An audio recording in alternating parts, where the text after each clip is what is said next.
By ABMP, one of the many, many benefits of ABMP membership is their apps. They've got two apps, the 5-Minute Muscle app and the Pocket Pathology app. They are both quick reference apps designed to help you quickly find information you might need to make a decision for session planning or to use outside of sessions to refresh muscle and pathology knowledge.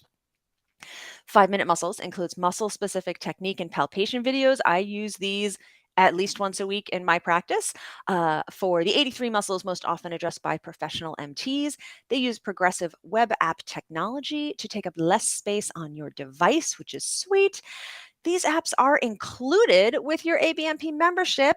You can go to abmp.com/apps to learn more and run a little sample demo if you're a non-member that can woo you right in because they are so useful.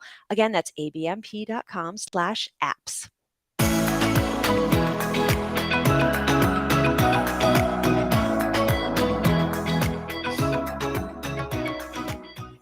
Hey everyone, welcome to the Massage Business Blueprint Podcast, where we help you attract more clients, make more money, and improve your quality of life. I'm Michael Reynolds. I'm Melissa Haynes. We're your hosts today. Welcome. We are glad you are here. Welcome to our show. Thanks, Michael. I feel thoroughly welcomed. Oh, glad. We want to make everyone feel welcome. I have done no quality reading lately. I've pretty much just been scrolling. But tell me what you have been reading, sir. I've been doing some pretty high quality reading, I think. So I have read an article recently from Harvard Business Review called The Hidden Toll of Microstress. And it's long, but it's really interesting and insightful. I don't know how practical it is because I think as wellness professionals in our community, we kind of are a little more attuned to these types of things than I think than the average person. But it's basically a discussion of how micro stresses affect our minds and our bodies and our well-being.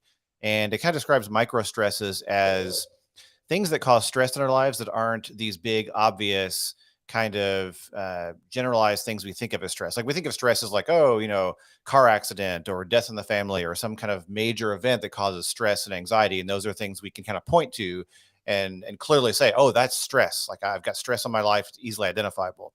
But micro stresses are little things. Things like you're in the zone, working on something, doing a great job at it. Someone comes by and interrupts you and says, oh, I just need 15 minutes. And it just kind of pulls you out of your zone. Or your partner has a bad day and kind of snaps at you and just kind of instantly kind of tweaks something in your emotional state and causes a micro stress. Little things that kind of just pop up here and there. We don't always notice them and we don't always label them as stress, but over time, and especially over the course of a day, week, a month, year, lifetime, these micro stresses can add up and really start to have a toll or take a toll on our well-being. And the interesting thing I found is in the article, it kind of points out that our brains don't always distinguish between major stress and minor stress. So, we may, our minds might see the big major stress as fairly equivalent to the micro stress, and they can affect our brains and our bodies in similar ways. And so it's just an interesting discussion into digging into what micro stresses are, how they affect the body. And then there's a few practical things that I think really ties into what Alyssa might talk about today, which is practical ways to push back on micro stresses, learning to say no to interruptions, learning to create environments of focus in your life. Learning to balance your schedule in a way that helps reduce the impact of micro stresses or the availability of micro stresses to enter your life. One thing it also has pointed out was be attuned to the micro stress you're causing others. That can help you in turn have tools to work against micro stresses in your own life. One example again is if you snap at your partner for whatever reason, that can lead to resentment and swings back and kind of identifying those things that you're causing in others as well can help you manage your own micro stresses. So I just found it interesting. I like to dig into some of the kind of the deeper kind of psychological stuff about how stress affects the body, and I found it interesting. So I think our community will also find it interesting. I love it. I cannot wait to read it. I just bookmarked it. Cool. Thank you, sir. It is relevant to us. Tell us now, who is our next sponsor? Oh, our friends at the original jojoba company. I used some jojoba just last night. I did as well. My hands are super dry in the winter. on my hands as well. My hands crack in the winter, so I use it after washing my hands and after kiddos, take a bath. It's really great for helping their skin too. Rock on, man. Um, so I think I misphrased something last week in the jojoba ad, so I'm going to start with some education today. First, I want everyone to know that jojoba is not an oil. It is just jojoba. It's actually a liquid wax ester that is akin to the esters that your skin produces. Your skin actually does not produce oil. It's an ester. The jojoba company is the only company in the world that carries 100% pure first press quality jojoba. Other companies try to get as much extract as they can from the seed, but the jojoba company does a light press. They call it a first press on the seed. So they don't get as much quantity, but it is by far a higher quality jojoba. You can learn more about jojoba and also get 20% off the price of the product when you shop through our link at massagebusinessblueprint.com/jojoba. I've said it before, I'll say it again. It is something I keep in my office because it is non-allergenic, so I can use it on any client and every client without being all stressed out about an allergic reaction. Again, 20% off the price of the product and all kinds of info when you go to massagebusinessblueprint.com/jojoba.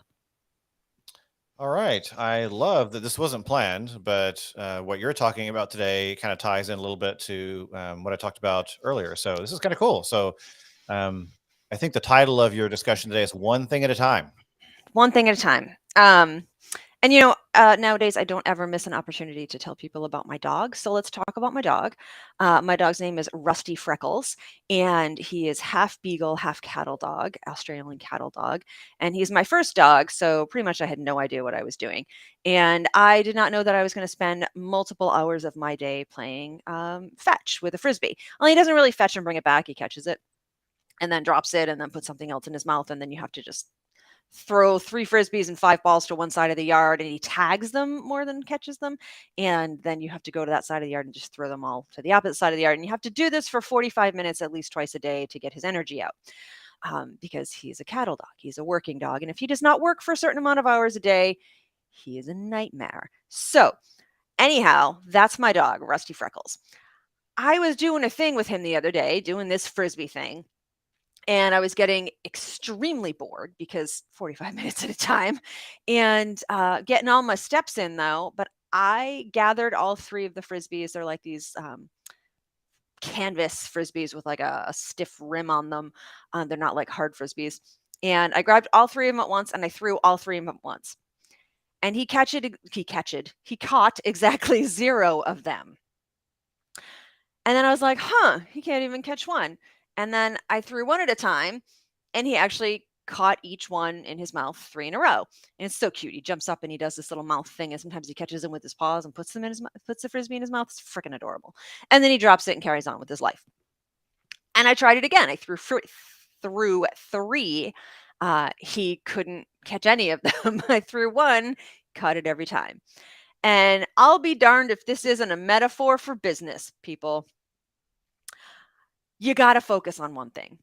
And that is probably the hardest thing to do as a business owner, because we get real caught up in the busyness of all of these like menial and recurring tasks. And the busyness part is actually kind of it's tedious, but also the easiest part. So we default to spending all of our time with these busyness things and these tedious tasks because it's a good way to avoid the bigger tasks that are scary and harder, and yet are the things that will propel our business forward. It is very easy for me to spend 4 hours, or probably I don't need that much time anymore. Let's say 2 hours working on my bookkeeping and making sure my schedule is accurate and setting up a few Facebook posts and that kind of stuff that's super easy. It is way less hard for me to spend 2 hours sitting down, doing some online searching and making some phone calls to find some local networking groups that have meetings I could perhaps visit. Now, one of these things is probably going to bring clients into my office effectively. The other one isn't. And yet, it's a struggle to do the thing that is a little bit harder. So we do a good job of making ourselves busy when in fact busyness is the enemy. So That's it for the most part. That's my lesson. We need to focus on one action at a time. And it doesn't mean you blow off all your bookkeeping and all your regular tasks or you ditch your laundry. It means that we've got to set aside time for menial and recurring tasks that keep us busyfied, but also keep our business going. And we have to set aside time for the big picture thinky tasks, the projects, the things that will actually bring us new clients, the things that are a little bit harder to do, but are also super important to build a foundation of a successful business where you're going to bring clients in as you need them. This is exactly why we wrote the ebook, How to Get New Clients, which I believe you can get free at massagebusinessblueprint.com/new clients. And because it's always, how do I get new clients? And there's these scattered answers, and you do kind of like half actions based on other people's advice, and you get all scattered, you cast wide nets, you give free massage somewhere, you give all these coupons away, you're doing share events, you're doing some Facebook posts, but none of it's cohesive or strategic. When really the way that you get new clients, and not just new clients, but the way that you build the foundations of a successful business, boundary wise, schedule wise, money wise, is with a clear, focused strategy and tackling these tasks one at a time, ideally in the right order, which is what How to Get New Clients kind of lays out. That's what our ebook lays out. This right here is what weeds out the suckers. Like, that's it. That's the difference when you talk to somebody who's like been in massage 10 years and they're like, my clients never show up on time and I just can't make enough money and da da da da da and people cancel and da da da da. Like, and I look at those things and I think, okay, it's either that you just don't like doing massage, which is legit, or that you have never learned or just don't want to do the strategic tasks to build a good business with boundaries and income and all of that stuff. And it's okay. Like, not everybody's cut out to be a business owner, but this is the thing that weeds out the suckers. Do you want your business to be successful enough that you're willing to do some of these hard tasks? Now, I totally flinched myself when I wrote set aside time for menial and recurring tasks and set aside time for the big picture tasks, because I know that you can like put those blocks in your calendar and then absolutely just ignore them. I know because I've done it 3 times this week already and it's only Wednesday. So I get it. If you are someone who resists structure, if you're someone whose schedule is just a regular day to day, you've got to set up some kind of construct, some kind of accountability, some kind of partnership, something that's going to help you so that you can accomplish that 2 hours of big thinky stuff every week. Even if it's not the same 2 hours every week, I can say up and down, I'm going to spend Tuesdays 10 to noon working on XYZ, and it's never going to happen because of the way my life is. But if I say I'm going to spend 2 hours in the first 3 days of the week, and I can be flexible about it, and I can get my partner in on this task so that he knows at some point he needs to give me 2 hours to be able to do this, then I can make it happen. So please know that I cringed when I said those things. I cringed when I wrote them, because I know that when you just say stuff like that, you're like, yeah, that's great, but I have ADHD, or I have kids with this kind of schedule, or I have whatever, and that's not like a thing.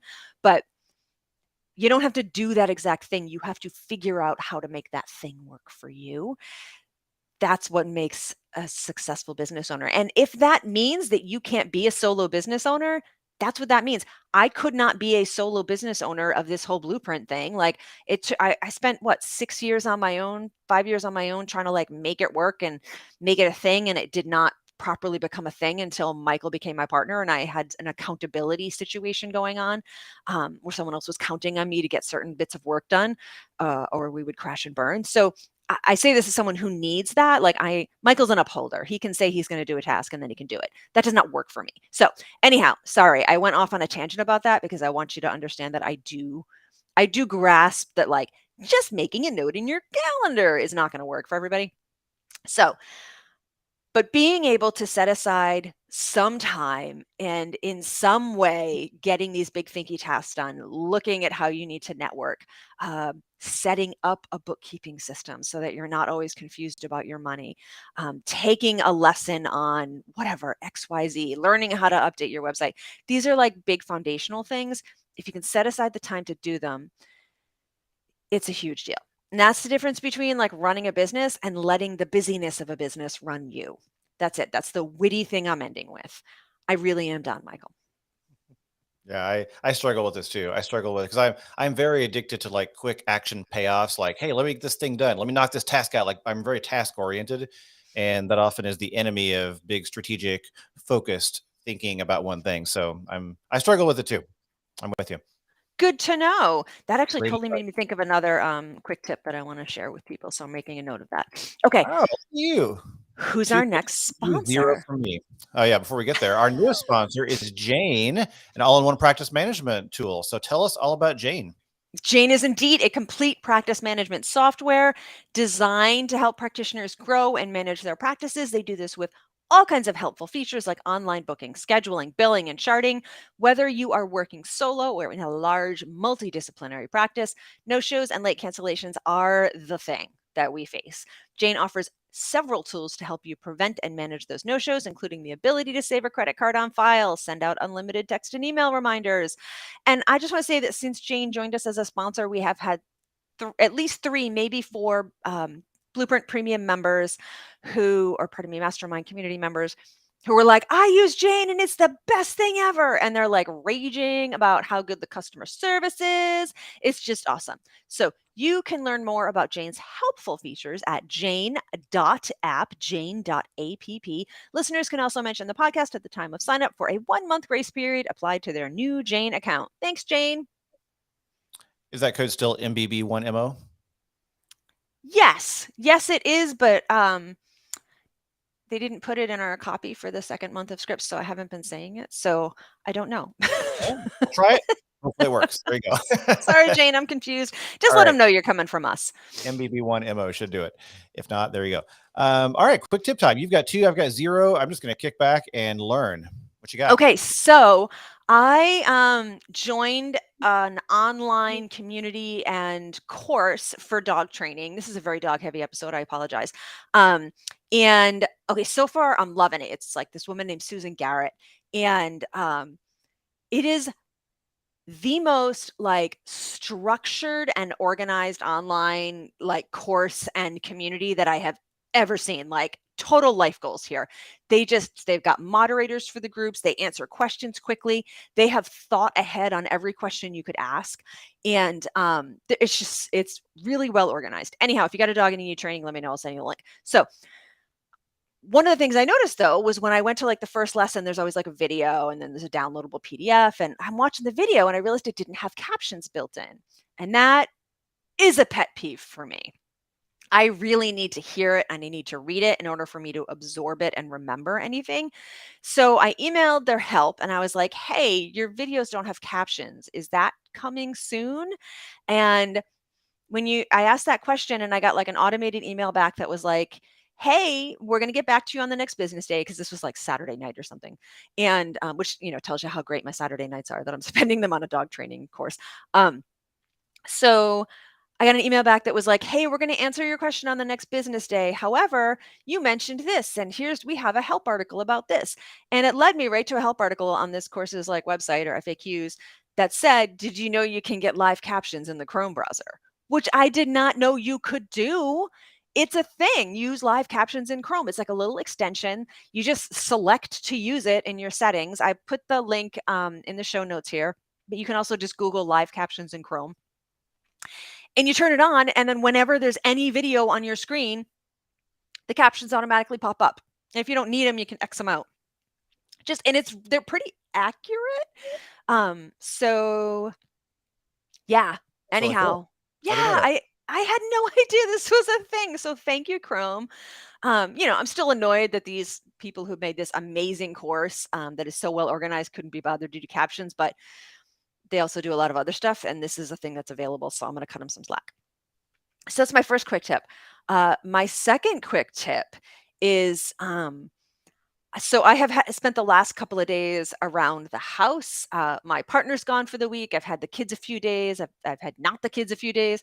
But yesterday, Monday and Tuesday of this week, I had mostly days by myself at my house, which doesn't happen very often. And I had this huge to-do list. And typically my to-do list is like work stuff on my computer. Some of my personal stuff is on a computer list as well. But for whatever reason, when I was sitting down like Sunday night to kind of put my week together, I had like an old sketch pad with like really thick paper in front of me and a black Sharpie. And I tore a page out and I wrote my to-do list on one side. I wrote like my grocery list on the other. Um, there's something else I wrote, but it was the most effective to-do list I've ever had. Like, I'm sure partly because I had 2 days where I was able to accomplish things without being interrupted, but having like a piece of cardstock and a Sharpie handy, like big print, just it was the most effective to-do list I've ever had. It was right there on the kitchen counter, like on this like island that you see from almost everywhere. It's an open floor plan. It was so easy to see what I had to do next, and it was so hard to avoid it. And like, thankfully, I have this tiny house, and it was just the most effective to-do plan I've had, and I'm going to keep using that for all of the household stuff. And it's big and obvious. You use a Sharpie, so it's big print, it's bold. So it was easy to like rope other people into it. So like I just circled one thing and put a kid's name next to it, and that was their task. And they couldn't avoid it either. They had to keep being reminded that, it's their job to put the laundry away or whatever. So this is my new plan: big, thick pieces of paper and a Sharpie on the kitchen island all the time. And I'm going to see how this works for me as we move forward, and also for the rest of the family. That's my lo-fi tip for today. I like that. Thanks. Well, Thank you you. really brought it with the quick tips today. I'm Thank you. trying. I'm quick tippy, all right. All right. Well, hey, it's a good place to end as any. So thanks everyone for joining us today. As always, you can find us on the web at massagebusinessblueprint.com. If you want to email us, you can do that too. You can email us at podcast@massagebusinessblueprint.com. That goes to both me and Alyssa. We love getting your feedback. We will respond. So with that, hey, we're glad you were here today. Thanks for joining us as always. Have a great day, and we'll see you next time.